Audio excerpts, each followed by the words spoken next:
It's August 10th, 1933, the height of the Great Depression. In Longworth, a tiny town tucked away in the Texas plains, a baby boy is born. Nobody knows it yet, but he will grow into one of the most influential poker players the game has ever seen. His name is Doyle Brunson.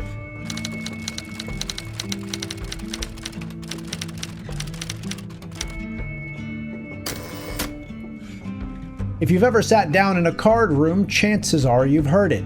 His legacy runs so deep that a simple Doyle or even Texas Dolly should suffice. The first player to win $1 million in poker tournaments, a 10-time World Series of Poker bracelet winner, one of just 4 players to claim poker's World Championship main event multiple times, a best-selling author, and a Hall of Famer. From those humble beginnings in Longworth to his passing in Las Vegas on May 14, 2023, this is the story of a man whose iconic Stetson would be chiseled into anyone's poker Mount Rushmore. Without question, without argument. The young Doyle grew up alongside his brother and sister in a modest home in Longworth, where his father earned a living working at the nearby Planters Gin Company. A gifted athlete, the man who would later be known as the godfather of poker almost never found his way to the game at all. At 17, he was the best high school mile runner in the state, and by the time he reached college, he had developed into one of the top 10 college basketball players in the country. A career in the NBA was within reach, with an offer from the Minneapolis Lakers on the table, before a falling slab of concrete caused devastating knee injury that brought those ambitions to a sudden halt. One dream had ended, but another would soon begin. Brunson had already been introduced to poker before the injury, but in its aftermath, he began to take the game seriously. After graduating, he took a job as a salesman at Burroughs Corporation, selling business machines by day while playing cards on the side. On his very first day, he was invited to a game of 7-card stud. By the end of the night, he had won more than a month's salary. The briefcase didn't stand a chance. Doyle Brunson was going to make his living at the tables. Poker was still the Wild West when Brunson began his career. In the 1960s, he played illegal games around the Fort Worth area before traveling across Texas, Oklahoma, and Louisiana, crossing paths with early icons of the game's embryonic era like Amarillo Slim and Sailor Roberts. It was a hard road to travel, with little order or legitimacy. Card rooms were tough in those days.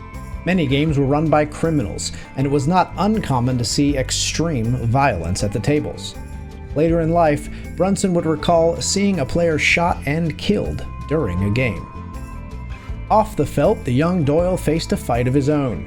What started as a sore throat soon developed into an egg-sized tumor on his neck. Doctors feared the worst and operated in the hope of giving him time to meet his unborn child, with his wife, Louise, pregnant at the time. After 2 surgeries and devoted care from Louise, Brunson made a recovery that bordered on miraculous. When he returned to gamble, and the bright lights of Las Vegas were waiting. So Brunson went to Vegas. Sinatra, Elvis, showgirls, and most importantly, the World Series of Poker. It was the start of a love affair that would run through the rest of his life. Brunson competed at the very first WSOP in 1970, sitting across from some of those names he'd encountered as a traveling gambler, like Amarillo Slim, Puggy Pearson, and Johnny Moss. Huddled around tables in smoky rooms at Binion's downtown, Brunson would make several WSOP main event final tables during the early 1970s, before breaking through in spectacular fashion, winning the World Championship main event in back-to-back years in 1976 and 1977. Both victories came in unlikely circumstances. On each occasion, Brunson closed it out with 10-deuce, making a full house as a clear underdog.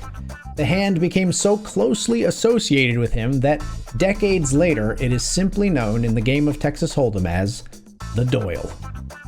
The bracelet haul didn't stop there.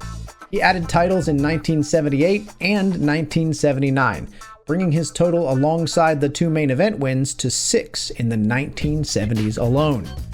After a long gap, he returned in 1991 to claim his 7th bracelet, then followed it with wins in 1998, 2003, and 2005, taking him into double figures and placing him among the most decorated players in WSOP history.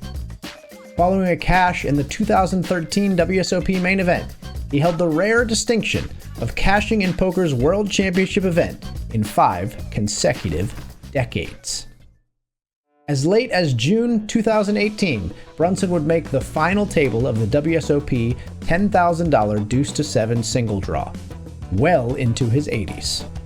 Aside from tournament poker, Doyle was a legendary high-stakes cash game player and dominated the Vegas scene for decades in some of the world's biggest nosebleed games.